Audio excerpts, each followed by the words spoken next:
Quero partilhar com vocês o texto que está em Jó, capítulo 1. Jó, capítulo 1, versos 6 a 12.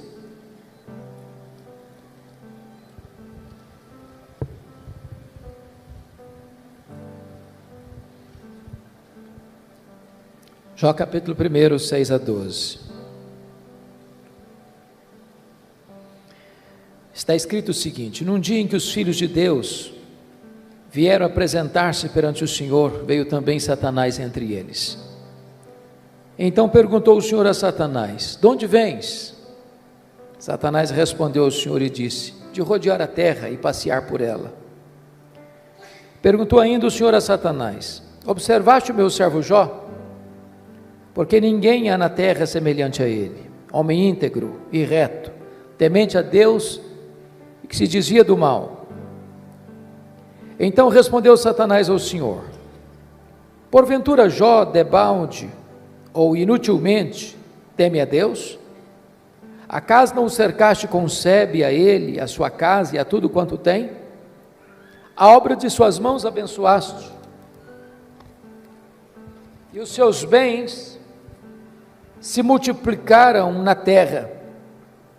Estende, porém, a tua mão e toca-lhe em tudo quanto ele tem, e verás se não blasfema contra ti na tua face.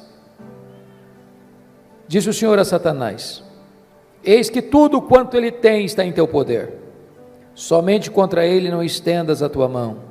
E Satanás saiu da presença do Senhor. Agora capítulo 2, versos de 1 a 6, por favor. No dia em que os filhos de Deus vieram apresentar-se perante o Senhor, veio também Satanás entre eles apresentar-se perante o Senhor. Então o Senhor disse a Satanás: de onde vens? Respondeu Satanás ao Senhor e disse: de rodear a terra e passear por ela. Perguntou o Senhor a Satanás: observaste o meu servo Jó? Porque ninguém há na terra semelhante a ele, homem íntegro e reto, temente a Deus e que se desvia do mal. Ele conserva a sua integridade, embora me incitasses contra ele para o consumir sem causa. Então Satanás respondeu ao Senhor: pele por pele, e tudo quanto o homem tem dará pela sua vida. Estende, porém, a tua mão e toca-lhe nos ossos e na carne, e verás se não blasfema contra ti na tua face. Disse o Senhor a Satanás: eis que ele está em teu poder, mas poupa-lhe a vida. Meus amados, esse texto registra esse episódio da reunião de Deus com seus filhos, e eu quero crer que aqui são os anjos, e eu quero crer que nas regiões celestes, e a Bíblia não dá explicações, mas diz que Satanás apareceu por lá, e é curioso que quem começa a conversa é Deus, perguntando para Satanás assim: de onde vens? Satanás respondeu: de rodear a terra e passear por ela. Satanás é uma espécie de turista inveterado, ele está por aí, está antenado, está de olho, está procurando alguém para devorar.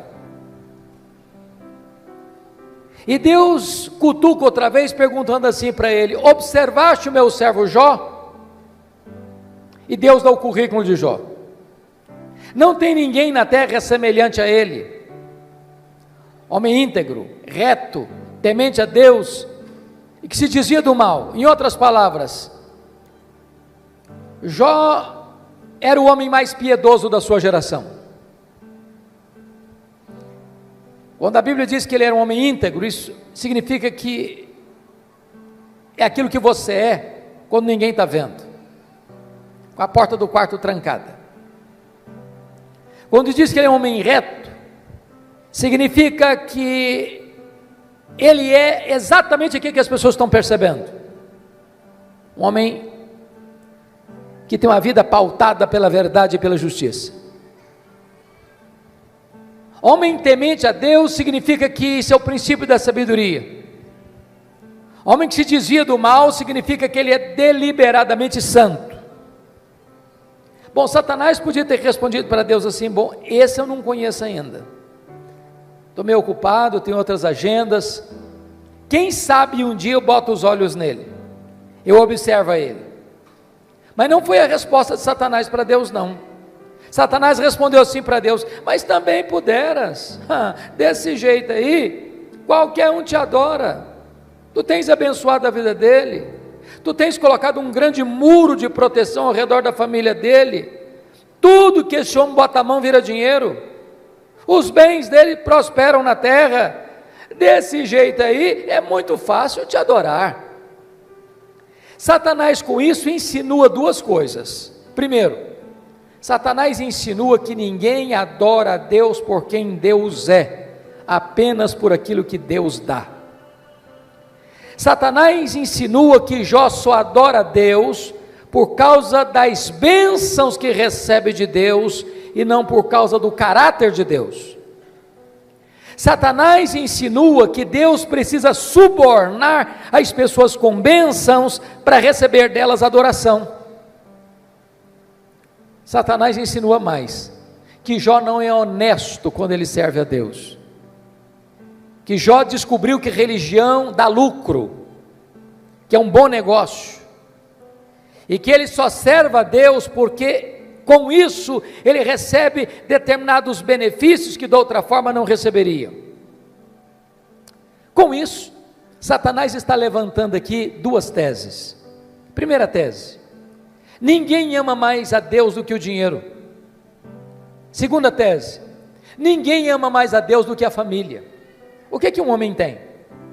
Um homem tem bens, um homem tem família. Aí Satanás disse assim para Deus: toca no que ele tem, e verás se não blasfema contra ti na tua face, e verás se toda esta fidelidade de Jó não cai por terra. Então diz a Bíblia, que sem que Jó soubesse, Deus o constitui em seu advogado na terra, e coloca a sua própria reputação nas mãos de Jó, e diz assim para Satanás: pode tocar no que ele tem, só não pode tocar na sua vida. Em outras palavras, Satanás é um ser limitado e limitado por Deus. Ele só pode ir até onde Deus o permite ir, e nem 1 centímetro a mais. Nas palavras de Martinho Lutero, Satanás é um cachorro na coleira de Deus. Ele só pode ir até onde a coleira o permite ir, e nem 1 centímetro a mais, porque o Deus que servimos manda no céu, manda na terra e manda no inferno. Satanás está debaixo da autoridade absoluta do nosso glorioso Redentor Jesus Cristo.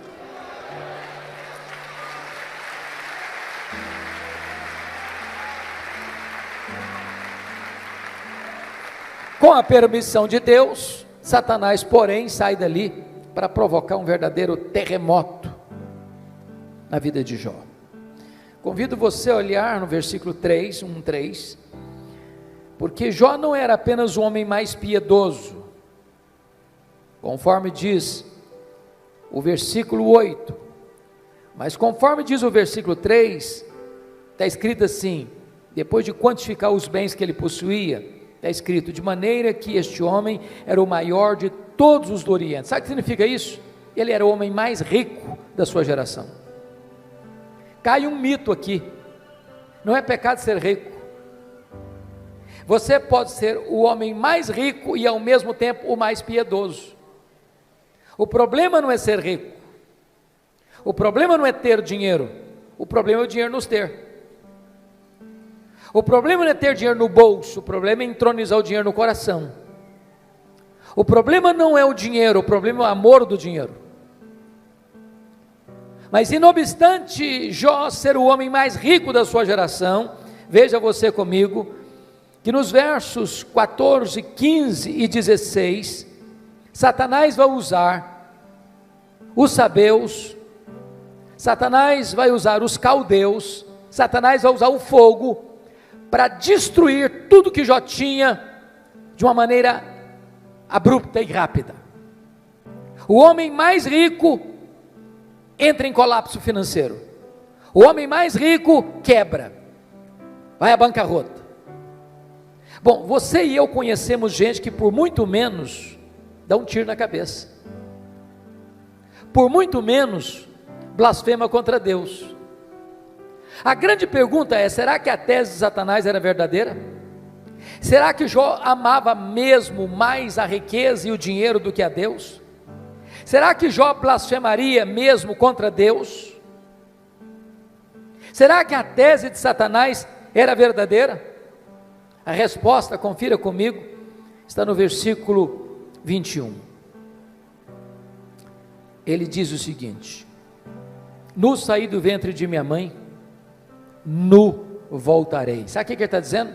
Eu não trouxe nada para este mundo, não vou levar nada deste mundo, portanto o que eu granjeei entre o berço e a sepultura não é a razão da minha vida. Eu adoro a Deus não por aquilo que Deus dá, eu adoro a Deus por quem Deus é. Eu não adoro a Deus por causa das bênçãos de Deus, eu adoro a Deus por causa do caráter de Deus. E aqui Jó derrota a primeira tese de Satanás. Ele prova que ele ama mais a Deus do que o dinheiro. Mas tem uma segunda tese: ninguém ama mais a Deus do que a família. Se você ler capítulo 1, versículo 5, você vai notar que Jó era um pai exemplar, mesmo sendo muito rico e tendo uma agenda tão congestionada, e mesmo tendo 10 filhos e todos eles adultos, e Jó costura a unidade dos filhos. E há uma coisa curiosíssima aqui, já que nós temos pais e filhos aqui, toda família que tem mais de um filho sabe disso, os filhos não são naturalmente unidos.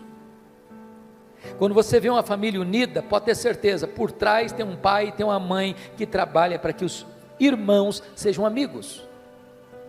Agora, quando tem dinheiro por trás, é mais complicado ainda. Sabe por quê? O dinheiro não tem liga, o dinheiro não tem amálgama, o dinheiro divide, o dinheiro separa. Porque Jó era um pai intercessor, porque Jó era um pai presente, porque Jó era um pai conselheiro, porque Jó era um pai que se preocupava com a salvação e a santificação dos seus filhos. Diz a Bíblia que os seus filhos eram amigos e unidos. Mas no mesmo dia que acontece o colapso financeiro de Jó, ele recebe a mais amarga notícia da vida. Os seus 10 filhos, num dia de festa, na casa de um deles, sofrem um acidente, e todos os 10 filhos de Jó morrem no mesmo acidente. Você já pensou o que é um pai levar para o cemitério todos os seus filhos num único dia? Como é que ele volta de lá? Como é que ele recomeça a vida? Como é que ele se levanta do luto? Como é que ele reconstrói seus sonhos? Será que Jó blasfemaria contra Deus? Será que a tese de Satanás era verdadeira? Será que ninguém de fato ama mais a Deus do que a família? Será que de fato Satanás tinha razão e Jó se voltaria contra Deus para blasfemar contra ele? A resposta está no capítulo 1, versículo 20, confira comigo aí. Diz o texto que logo que Jó recebe essa notícia, ele se levanta, rasga o seu manto, rapa a cabeça, lança-se em terra e disse: o Senhor Deus deu, o Senhor Deus tomou, bendito seja o nome do Senhor. Ele prova que ama mais a Deus do que a família. Ele prova que ele serve a Deus não por aquilo que Deus dá, mas por quem Deus é. Ele derrota a segunda tese de Satanás. Ele prova que ele ama mais a Deus do que a sua própria família. Mas agora vem o capítulo 2, e novamente Deus está lá com seus filhos, e Satanás aparece por lá. E é curioso que é Deus quem começa de novo perguntando do mesmo jeito: de onde vens? Satanás respondeu assim: de rodear a terra e passear por ela. Sabe o que significa isso? Satanás está dizendo o seguinte: estou fazendo o que eu sempre fiz, não mudei minha agenda, estou por aí, estou de olho, estou antenado, estou procurando uma brecha, estou procurando alguém para devorar. E Deus pergunta de novo: observaste o meu servo Jó?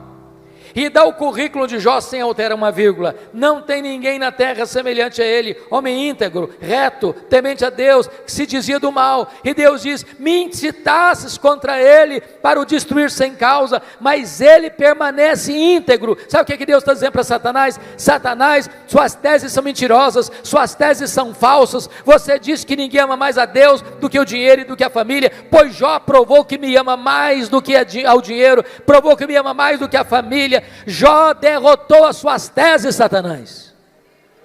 Então Satanás levanta uma terceira tese: pele por pele, e tudo que o homem tem dará pela sua vida. Toca-lhe nos ossos, toca-lhe na carne, e verás se não blasfema contra ti na tua face. A terceira tese de Satanás é essa: ninguém ama mais a Deus do que a si mesmo. Sem que Jó soubesse, mais uma vez Deus o constitui em seu advogado na terra e diz para Satanás: pode tocar nos ossos dele, pode tocar na carne dele, só não podes tirar a vida dele. Satanás ainda é um ser limitado e limitado por Deus. Ele só pode ir até onde Deus o permite ir, e nem 1 centímetro a mais. Satanás sai dali, diz a Bíblia, e coloca uma doença maligna em Jó, do alto da cabeça à planta dos pés. Este homem que já está falido e enlutado, agora fica doente. Seu corpo vira uma chaga aberta, uma ferida viva. Bolhas de pus começam a se formar no seu corpo. E diz a Bíblia que Jó precisa morder nessas bolhas de pus para aliviar sua dor. Sua pele vai ficando necrosada. Ele não consegue comer, ele não consegue dormir, ele não consegue ter alívio. Esse homem vai ficando magro, magérrimo, macérrimo, de couro furado pelas costelas em ponta. O seu corpo cheira mal, as pessoas passam, as pessoas praguejam, as pessoas cospem, as pessoas cortam volta dele, até os mais próximos, até os familiares vão desistindo dele, vão abandonando a ele, e ele fica rendido na sua desdita. Precisa pegar um caco, talvez de telha, para raspar a sua pele necrosada. Esse homem não tem mais o que sofrer.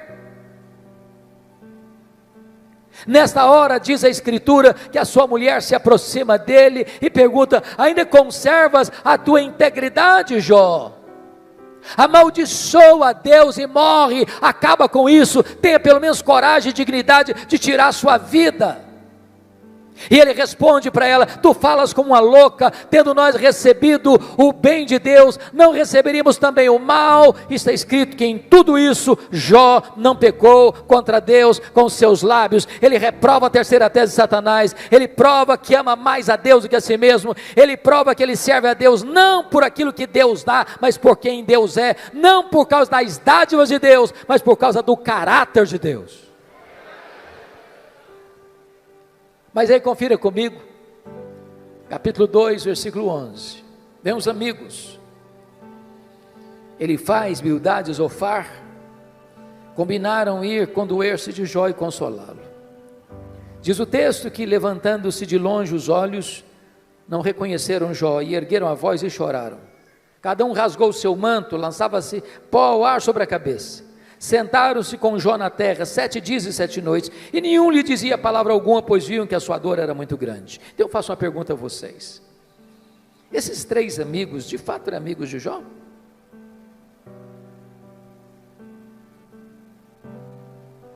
E a resposta óbvia é: claro que eram amigos. Eu faço uma pergunta a você: alguma vez você já recebeu alguma visita assim? Quando você estava passando um momento difícil, pessoa que vem de longe, 7 dias, sentado com você no chão, sem abrir a boca, chorando ao ver o seu sofrimento? Você já fez a alguém alguma visita dessa natureza? Mas qual era o problema desses homens então?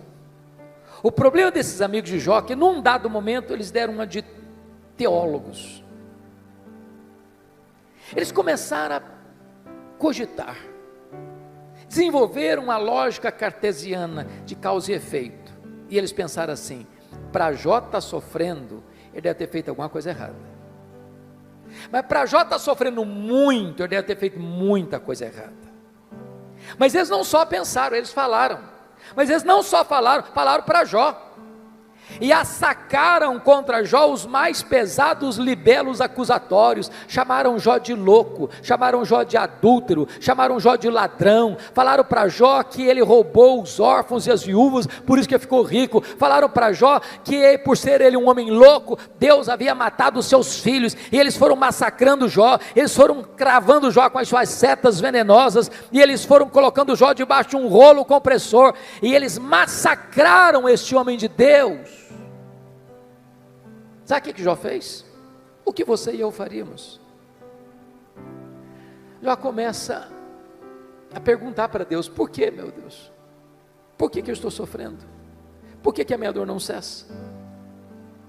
Por que eu não morri no ventre da minha mãe? Por que eu não morri ao nascer? Por que os seios da minha mãe não estavam murchos de leite para eu morrer de fome? Por que o Senhor não me mata de uma vez? Jó levantou aos céus 16 vezes esta mesma pergunta: por quê, por quê, por quê, por quê, por quê? Jó levantou aos céus 34 queixas contra Deus. Sabe qual foi a resposta de Deus para ele? O total silêncio. Nenhuma resposta, nenhuma explicação, nenhuma luz no fim do túnel. Eu posso garantir para vocês hoje aqui, o silêncio de Deus grita mais alto nos ouvidos da nossa alma que o ruído mais barulhento das circunstâncias mais adversas. Pior do que sofrer é sofrer sem explicação. Se vocês estão notando comigo, Jó está sendo golpeado nas 5 áreas mais importantes da vida de uma pessoa. Primeiro, a vida financeira. Segundo, sua saúde. Terceiro, seu casamento. Quarto, seus filhos. Quinto, suas amizades. Todas essas áreas vitais estão sendo dinamitadas, destruídas, minadas na vida desse homem. Esse homem está no fundo de um poço, ele não tem mais nada para perder, ele está completamente rendido à sua desdita, ao fracasso, à derrota. Esse homem não tem nada mais em quem segurar, a quem buscar, ele está no fundo de um poço. Mas quando você está no fundo de um poço, só tem uma direção para olhar: é para cima, é para o alto, é para Deus. Esse homem perdeu os seus bens, esse homem perdeu a sua saúde, esse homem perdeu o apoio da sua mulher, esse homem enterrou os seus filhos, esse homem perdeu o apoio de seus amigos, esse homem olha para todo lado e tudo é ruína na vida dele, mas esse homem não perdeu uma coisa: esse homem não perdeu a sua confiança em Deus. E quando ele está no fundo do poço, ele arranca de dentro da alma um brado de esperança, ao dizer: mais uma coisa eu sei, é que o meu Redentor vive, e por fim, eu revesti deste meu corpo de pele, eu verei o meu Redentor. Pode vir momentos difíceis, pode vir momentos de perda, pode vir momentos de luto, pode vir momentos de angústia e dor na sua vida, mas Deus jamais deixará você desamparado. Ele sustenta você, Ele segura você, Ele ampara você, Ele levanta você. É curioso, irmãos, que quando Jó arranca do peito esse brado de esperança, Deus rompe o silêncio e começa a falar com ele. Mas curiosamente, Deus, ao conversar com Jó, Deus não respondeu nenhuma das 16 perguntas de Jó. Deus não respondeu nenhuma das 34 queixas de Jó. Ao contrário, Deus fez 70 perguntas para Jó. 70. Todas perguntas retóricas, que não dava para responder. Deus como que abriu as janelas dos céus, despejando em catadupas torrentes da sua glória, do seu conhecimento sobre Jó. da sua majestade, do seu poder, e Deus começa a perguntar para Jó assim: ô Jó, onde tu estavas quando eu lancei, ou quando eu lançava os fundamentos da terra? Ô Jó, onde você estava quando eu espalhava as estrelas no firmamento? Ô Jó, onde você estava quando eu cercava as águas do mar, para que elas não invadissem a terra? Ô Jó, me explica como é que eu formo a geada. E Deus foi mostrando para Jó o seu poder, a sua grandeza, a sua majestade, a sua glória, a sua magnificência. E quando Jó é esmagado por esta gloriosa revelação de Deus, ele para ter a mais importante experiência da sua vida. E eu gostaria de contar para você como é que ele teve essa experiência.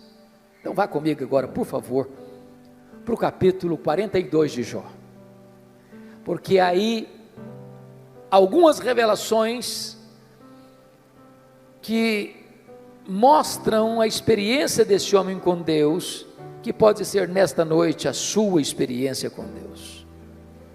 Primeira coisa que Jó reconheceu, quando Deus se revelou a ele, está aí no versículo de número 2, então respondeu Jó ao Senhor: bem sei que tudo podes. Ele reconheceu a onipotência de Deus. Preste bem atenção nisso. Você e eu temos fraquezas indisfarçáveis. Como o bispo Júlio disse agora há pouco, a gente tem que ler. Crente precisa ler. Quem cessa de aprender, cessa de ensinar. Eu gosto muito de ler, sempre gostei. Passo nas livrarias praticamente toda semana. E você sabe que no Brasil e no mundo, os livros que mais vendem são os livros de autoajuda. E os livros que ensinam você a ficar rico rápido. Eu acho que eu não estou sabendo ler bem esses livros. Mas esses livros de autoajuda dizem assim para você: você é forte, você é um gigante, você tem a força, você tem o poder, há poder nas suas palavras, você é alguém tão poderoso que basta fazer cócegas no seu interior e levantar-se-á daí um gigante. Sabe o que a Bíblia diz? Exatamente o contrário. A Bíblia diz que você e eu somos fracos. A Bíblia diz que Deus conhece a nossa estrutura e sabe que nós somos pó. Então deixa eu provar que você e eu somos fracos. Primeiro, nós temos fraquezas físicas. Ô, gente, querendo ou não, gostando ou não, o tempo vai esculpindo algumas rugas no nosso rosto indisfarçáveis. As mulheres mais espertas do que os homens usam alguns recursos interessantes, como os bons cosméticos, dão uma boa disfarçada. Daqui a pouco, uma boa cirurgia plástica ajuda muito. Mas chega um momento que, ainda que Pitangui ressuscitasse dentre os mortos, não teria jeito mais. As pernas ficam bambas, os braços descaídos, os joelhos trôpegos, os olhos embaçados. E diz os entendidos que cada fio de cabelo branco que brota na nossa cabeça é a morte chamando-nos para um duelo. Eu acho até um exército acampado ao meu redor.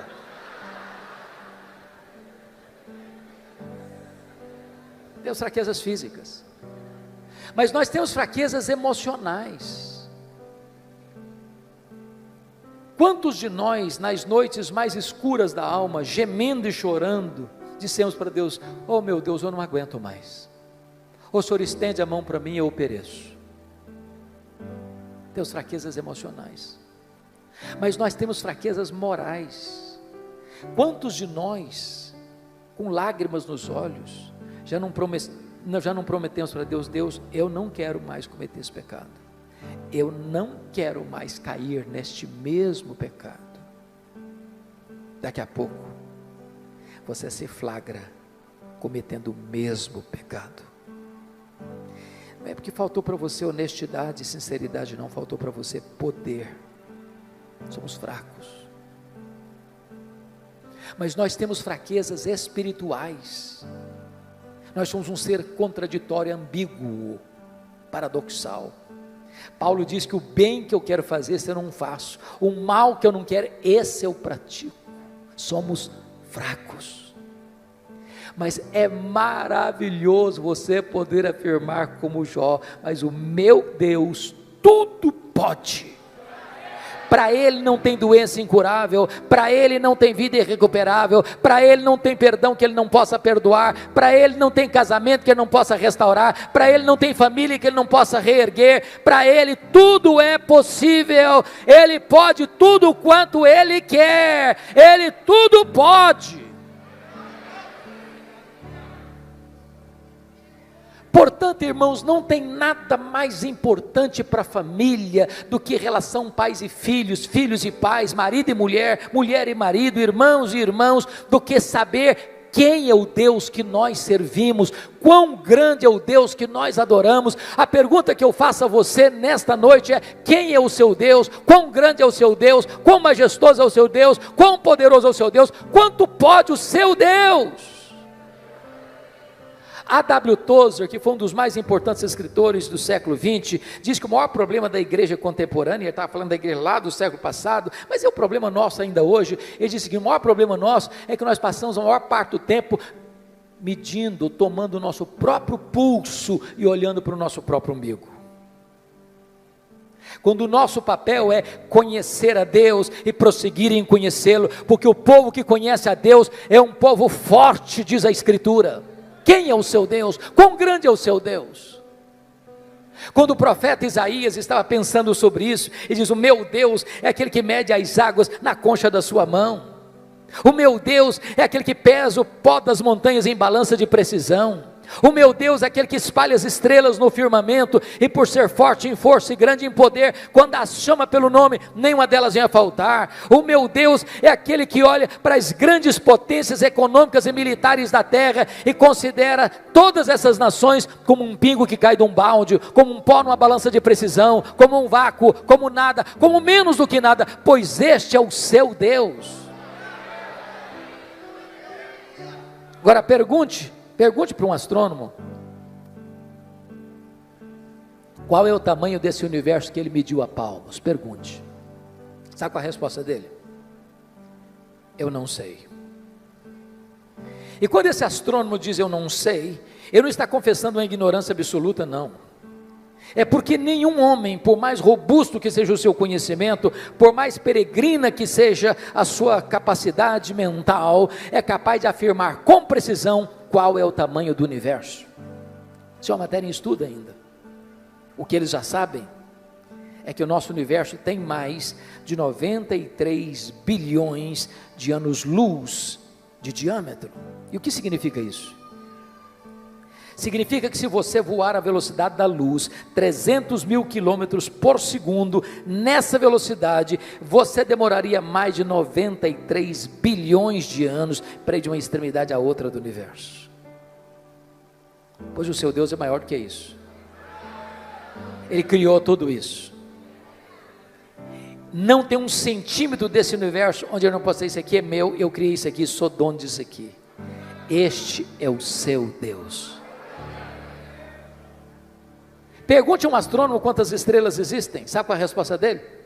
Eu não sei. O que eles já sabem e afirmam é que há mais estrelas no firmamento do que todos os grãos de areia de todas as praias e desertos do nosso planeta.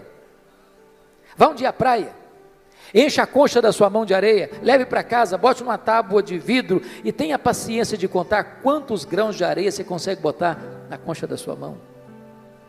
Pois há mais estrelas do que todos os grãos de areia de todas as praias e desertos do nosso planeta. Mas o seu Deus não apenas criou todas elas, o seu Deus batizou cada uma delas pelo nome. E por ser forte em força e grande em poder, quando as chama pelo nome, nenhuma delas vem a faltar. Este é o seu Deus, Ele tudo pode. A ciência hoje não está pasma mais com o macro-universo, ela está pasma, boquiaberta, com o micro-universo hoje. Você pega uma folha, por mais tenra que ela seja, ela é tão complexa como a cidade de São Paulo. Você pega uma gema de ovo, ela é mais complexa do que qualquer coisa que o homem já inventou.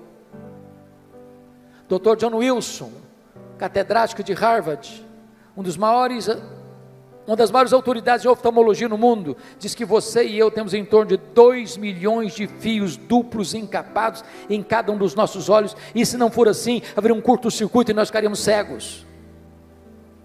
Dr. Marshall Nirenberg, prêmio Nobel de Biologia, fez uma das mais importantes descobertas no século passado. Ele descobriu que você e eu somos um ser programado geneticamente, computadorizadamente programados.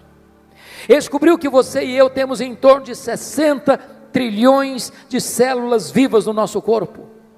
Descobriu mais, que em cada uma dessas células você tem 1,70 m de fita DNA, onde estão gravados computadorizados todos os seus dados genéticos.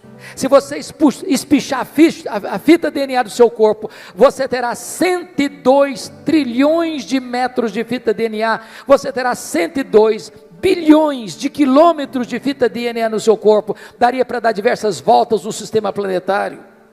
Dr. Loy vai dizer mais tarde, códigos de vida não se originam espontaneamente, códigos de vida não se originam de uma explosão cósmica, códigos de vida não se originam de uma evolução de milhões e milhões de anos, códigos de vida foram plantados em você, pelo Deus Todo-Poderoso, Criador dos céus e da terra, e este Deus é o seu Pai, é o seu Deus, Ele tudo pode.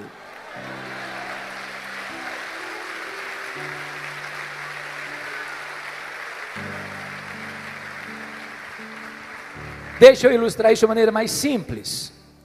Um pai caminhava com seu filho de 4 anos pela rua. Eu acho que todos vocês concordam comigo que toda criança parece que fez um curso de pós-doutorado em perguntas difíceis. Não conheço ninguém que faça perguntas mais difíceis do que as crianças. E o menino perguntou para o pai assim: papai, qual é o tamanho de Deus? O pai engasgou. Não tinha uma resposta pronta para um menino de 4 anos. Ficou em silêncio. Continuou caminhando. Daqui a pouco ele escuta os roncos das turbinas de um avião supersônico lá nas alturas excelsas. O pai diz: filho, olha para cima.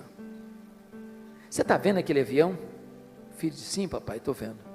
O pai perguntou: qual é o tamanho daquele avião, meu filho?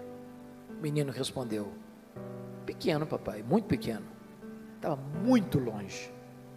O pai pegou o menino, levou para o aeroporto. Lá tinha um jumbão de mais de 400 passageiros estacionado. O pai chegou bem perto e perguntou: está vendo esse avião, filho? Estou vendo, papai.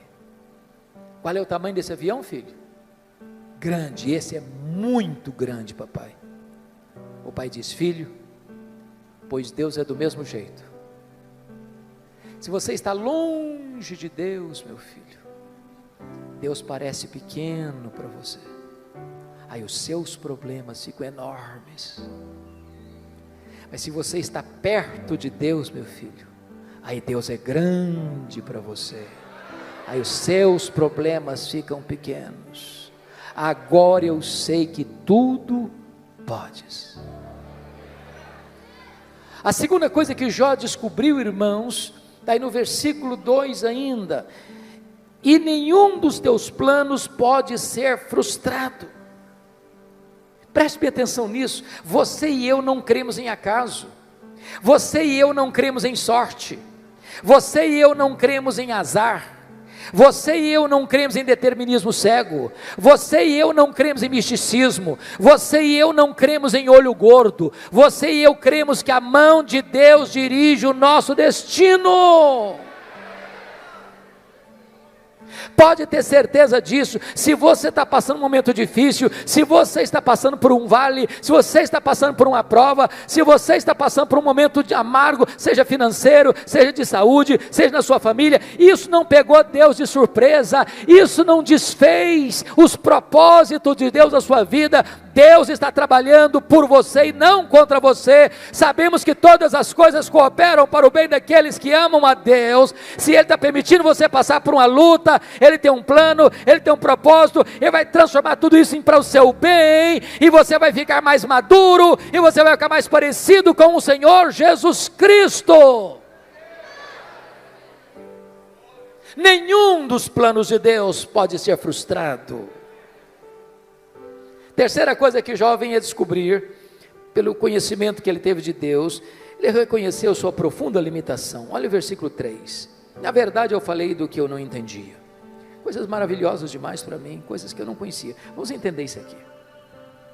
Quando alguém está sofrendo, como Jó sofreu, via de regra a pessoa faz duas coisas: ou se cala estoicamente, tranca os dentes, ou fala.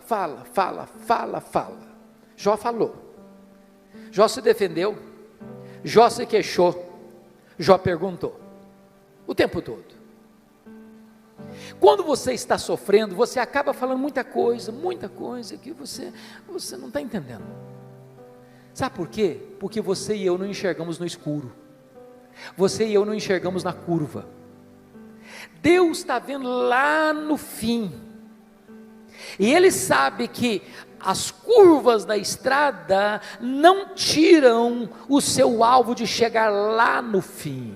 O fim é a sua glória, o fim é o céu, o fim é a bem-aventurança, o fim é a vitória do mal, é a vitória do bem sobre o mal, é a vitória da verdade sobre a mentira, é a vitória de Jesus Cristo sobre o diabo. O fim é Jesus Cristo colocando todos os seus e os nossos inimigos debaixo dos seus pés, e nós com Ele, sem dor, sem lágrima, sem luto, reinando com Ele para sempre.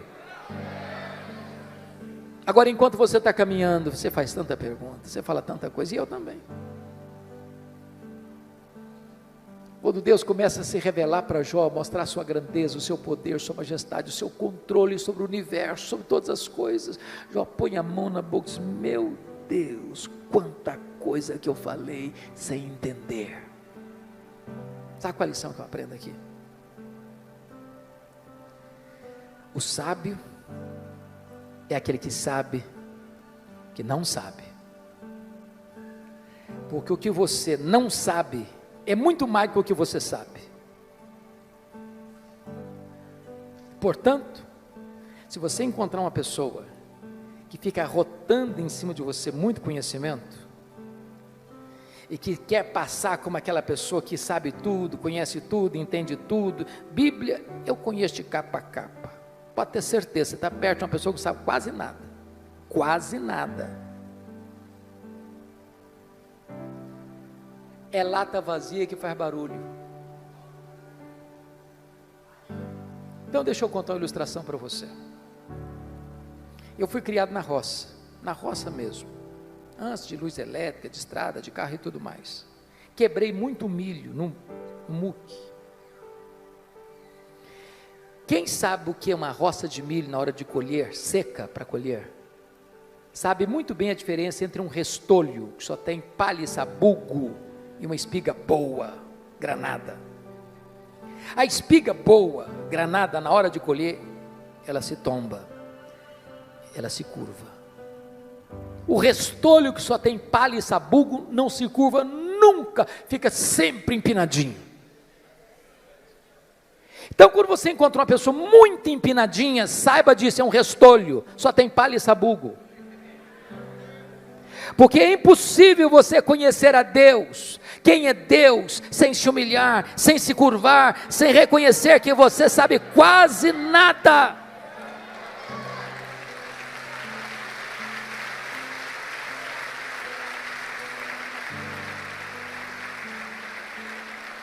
Quarta coisa que Jó descobriu que mudou a vida dele, ele reconheceu o seu limitado conhecimento de Deus. Olha o versículo 5 comigo. Eu te conheci só de ouvir, mas agora os meus olhos te veem. Irmãos, eu entro em crise com esse versículo. Sabe por que eu entro em crise com esse versículo? Lá no capítulo 1, versículo 8, Deus disse sobre esse homem aí: não tem ninguém na terra semelhante a ele, homem íntegro, reto, temente a Deus, se desvia do mal. Isso não é rasgação de seda de amigo, não. Quem está dizendo isso é Deus. Deus não tem uma opinião a seu respeito, Deus tem um diagnóstico. Agora, como é que esse homem, que Deus chama do homem mais piedoso da sua geração, pode fazer uma declaração dessa? Oh Deus, eu te conheci só de ouvir, agora os meus olhos te veem. Não parece contraditório? Mas para entender isso, eu vou fazer uma pergunta para você. Você conhece a Deus? Conhece mesmo? quanto você conhece, quanto? Eu explico. Havia um homem que nunca tinha visto o mar. Brincando, eu acho que ele era mineiro. Um dia ele faz uma viagem para o litoral e vê o mar, e ele fica encantado. Ele diz: agora eu conheço o mar. Aproxima-se dele um marujo, com a pele tostada de sol e sal, por viver nas procelas do mar, e diz: eu também conheço o mar. Qual a diferença entre eles? Você conhece a Deus? Quanto você conhece a Deus? João 17,3 diz que a vida eterna é esta: conhecer a Deus e a Jesus Cristo, a quem enviaste. Sabe de uma coisa? Que a própria essência da vida eterna é conhecer a Deus. Sabe o que você vai estar fazendo no céu depois que você tiver 1000 anos lá na glória? Você vai estar conhecendo a Deus. Sabe o que você vai estar fazendo no céu depois que você tiver 1 bilhão de anos lá na glória? Você vai estar conhecendo a Deus. Sabe o que você vai estar fazendo no céu depois que você tiver 1 trilhão de anos lá na glória? Você vai estar conhecendo a Deus. Jamais haverá um tempo na eternidade onde você possa dizer: conheço tudo de Deus, não tem mais nada para conhecer, agora eu vou botar a vida no piloto automático. Deus é inesgotável em seu ser. O céu vai ser dinâmico. A Bispo Júlia, há poucos dias eu tomei um susto. Uma menina adolescente da igreja chegou para mim e disse assim: pastor.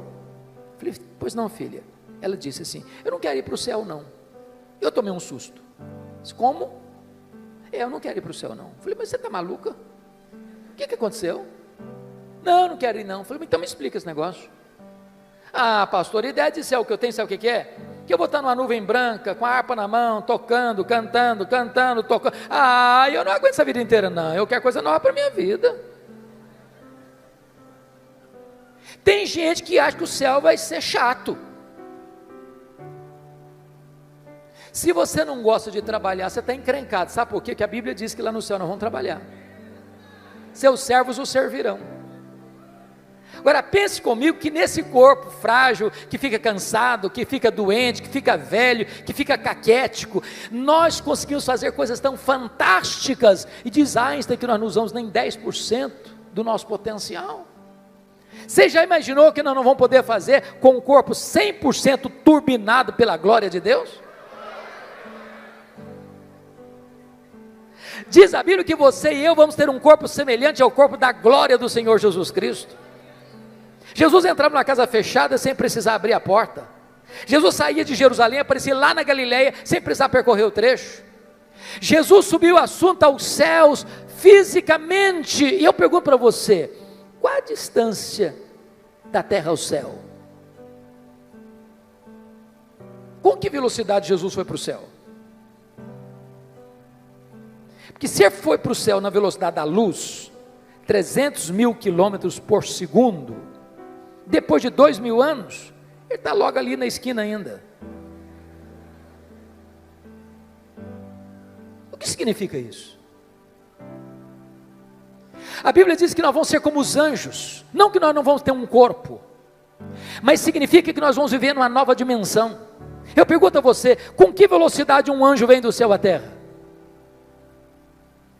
Jesus Cristo disse para Pedro lá no Getsemane: guarda essa espada, porque se eu precisasse de ajuda, eu rogaria ao Pai, Ele me mandaria mais de 12 legiões de anjos, mais de 72 mil anjos. Com que velocidade eles viriam?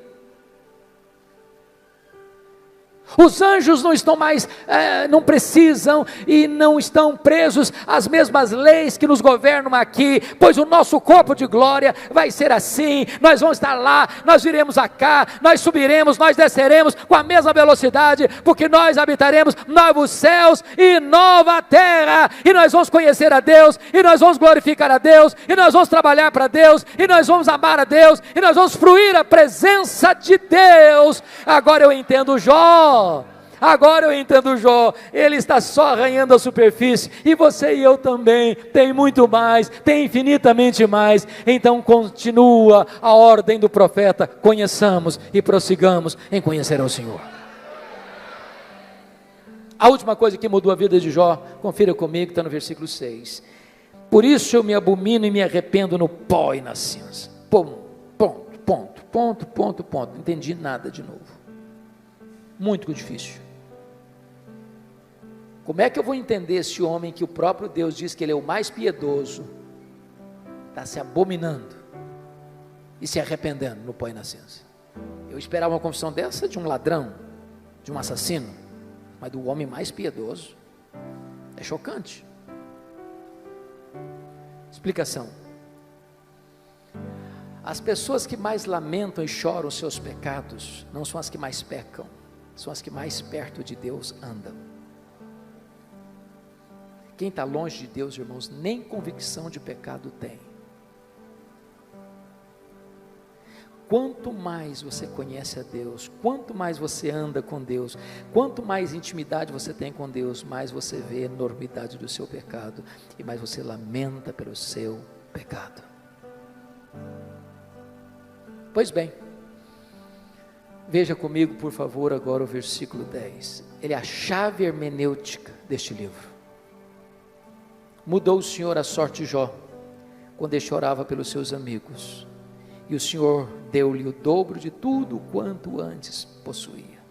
Você já fez uma pergunta, por que Deus mudou a sorte de Jó, enquanto este ou quando este orava pelos seus amigos? Você já fez essa pergunta? Por quê? Então deixa eu fazer uma pergunta para provocar. O que você sente quando alguém fala mal de você? Você fica feliz? Você celebra isso? Você chega na igreja e diz: bispo, juro, eu estou tão feliz hoje. O que foi, filho? Estão falando mal de mim, o senhor sabe que isso é uma delícia, eu estou tão feliz com isso. É assim que você reage?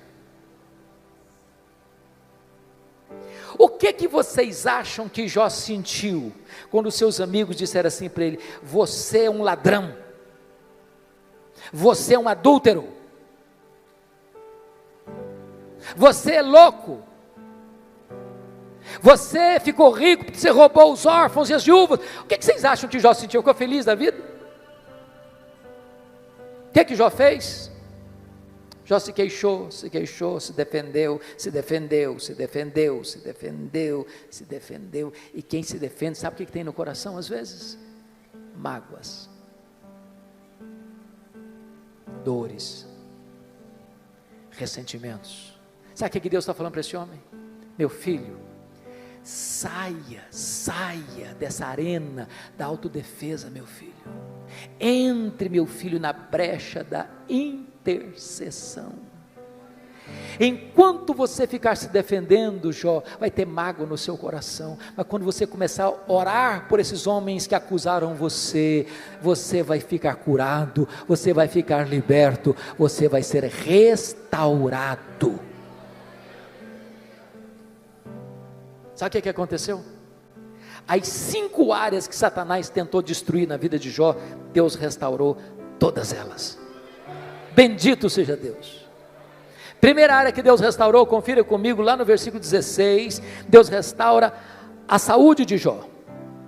Depois disso viveu Jó 140 anos, viu seus filhos,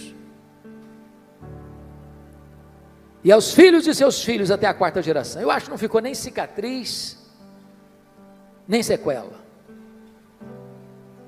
Completamente curado. Deus está aqui hoje, irmãos. Ele é o Jeová Rafá. Ele pode curar a sua enfermidade. Ele é Deus. Segunda área que Deus restaurou, versículo 12, área financeira. Se você comparar 1:3 com 42:12, você vai notar que Deus deu tudo em dobro. Eu quero dizer para você que Deus está aqui hoje e Ele é o Deus da restituição. Ele pode restaurar a sua vida financeira, Ele pode levar você mais além na sua vida financeira. Ele é o Deus da restituição. Terceira área que Deus restaurou, a área das amizades. Confira comigo os versículos 8, a partir do 8. Eu acho isso maravilhoso, bispo Júlio. Porque os amigos de Jó que acusaram a Jó, Deus chega para eles e diz assim: vocês estão lembrados daquele homem que vocês criticaram, acusaram? Pois é, aquele homem é mais justo do que vocês. Então eu não vou ouvir a oração de vocês, vocês vão ter que ir lá naquele homem que vocês criticaram, para que aquele homem que vocês criticaram ore por vocês. E quando ele orar por vocês, eu vou restaurar vocês. Sabe o que Deus está fazendo aqui? Honrando Jó. Honrando Jó. Eu vou dizer uma frase aqui, se você esquecer tudo que eu falei, mas lembrar dessa frase, me dou por satisfeito. E a frase é essa: cuida bem da tua integridade, e Deus cuidará da tua reputação. Você não tem que se defender, você tem que viver com Deus, porque quando você vive com Deus, Deus defende você. Quando você vive com Deus, aqueles que criticaram você, vão ter que voltar a você e mudar de opinião a seu respeito. Deus restaurou Jó, e Deus restaurou os amigos de Jó. Quarta área que Deus restaurou, o casamento. Porque a Bíblia não diz que ele casou com outra? Eu quero crer que restaurou o casamento com a mesma mulher. Agora, pense comigo com a cabeça de um brasileiro, só um pouquinho agora. Quando Jó estava numa magrela, a mulher dele olhou para ele e disse: morre, homem, morre, mas morre logo. Agora Jó está curado, agora Jó está rico, agora Jó está no topo da pirâmide. O que vocês acham que, se ele fosse brasileiro, ele falaria para ela? Morre, mulher, morre. Talvez ele diria: minha filha, a fila andou, agora eu estou noutra.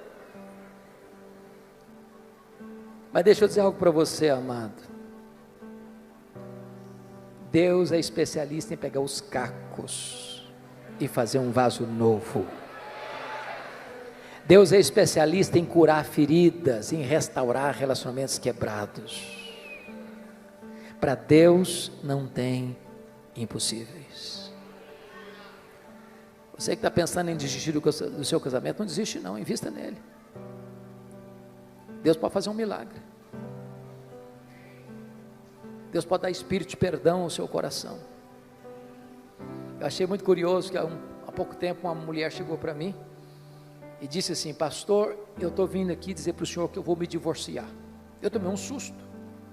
Como é que é o negócio? Eu estou dizendo para o senhor que eu vou me divorciar. Falei: verdade? É verdade, sim, senhor. E eu perguntei: mas por quê?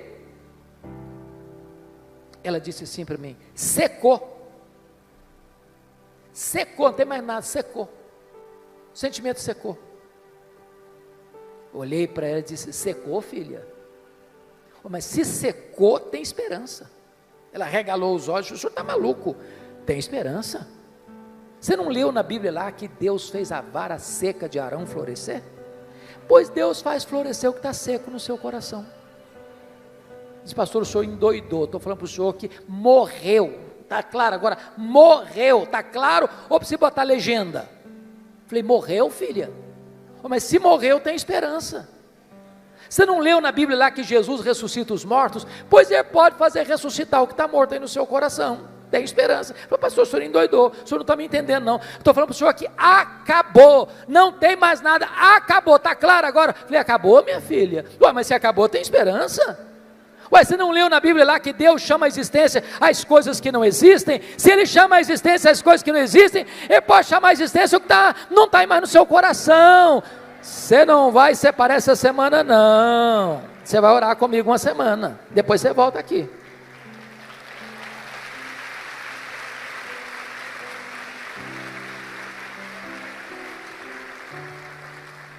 Depois de uma semana ela voltou e disse: pastor, acabou. Falei: acabou o que, filha? A vontade de divorciar. Estou animada. Deus está curando a minha alma e curando meu casamento.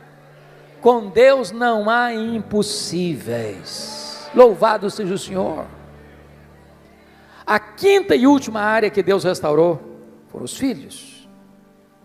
Você nota comigo no capítulo 1, versículo de número 16, versículo 13, também teve outros 7 filhos e 3 filhas, e Deus restaura Mas você pode fazer uma pergunta curiosíssima. Pastor, eu não estou entendendo.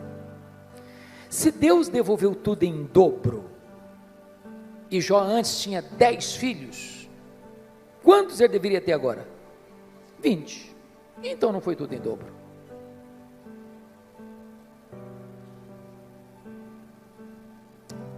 Deixa eu explicar isso bem. Talvez fazendo uma correção para um tipo de comunicação, de fala que nós usamos muito no Brasil. Quando morre alguém na sua casa, na sua família, família de Deus, preste atenção nisso. Quando morre um filho, você não perdeu um filho. Como aquele pai que voltou do cemitério, depois de enterrar o seu filho, e um amigo vai dar um abraço nele e disse: meus sentimentos, eu soube que o senhor perdeu o seu filho. O pai disse: não, senhor, eu não perdi meu filho. Você perde alguém quando você não sabe onde ele está, com quem ele está. Eu sei onde está meu filho, eu sei com quem está meu filho. Meu filho está no céu, meu filho está com Jesus. Eu não perdi o meu filho. Jó agora tem 10 filhos no céu, Jó agora tem 10 filhos na terra. Deus restaurou e restaurou completamente. Sabe o que Satanás queria com Jó? Colocá-lo longe de Deus. Sabe o que Satanás conseguiu? Colocar Jó mais perto de Deus. Sabem por quê? Porque os planos de Deus não podem ser frustrados. Que grande Deus nós temos. A Ele a honra, a Ele a glória, a Ele o louvor agora e pelos séculos eternos. Aleluia. Amém.